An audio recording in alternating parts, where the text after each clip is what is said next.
The early years you had none. The early years, most all service stations had no black facilities at all, none. So you had to try to go into some of the areas where it was a black cross the track place where you could use the restrooms or something like that.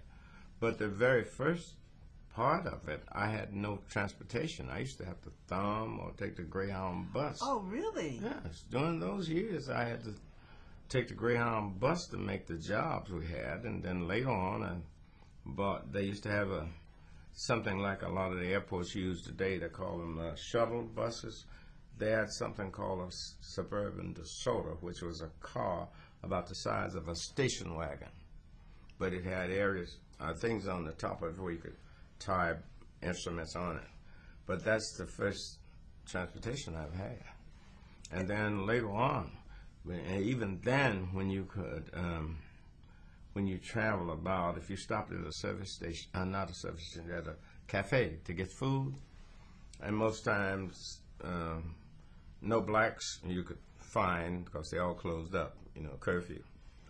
So you go to some of the white cafes, and we had been treated so badly about going to the front asking for food, so you go around to back. We knew anybody that was born down there, not people born across the Mason-Dixon line, but if you crossed south of the Mason and Dixon line, you knew then that if you didn't go to the back door, you were going to be sorry at all.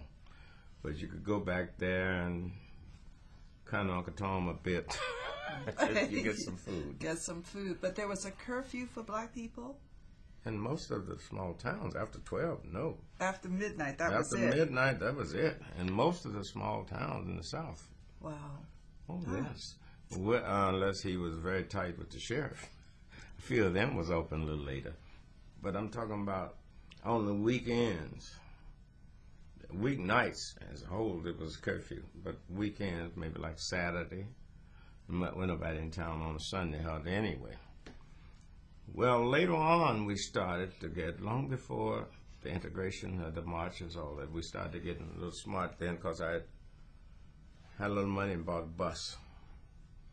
And we could do pretty good even if we had to carry slop jars with us. We wouldn't buy gas at places where we couldn't use a restaurant.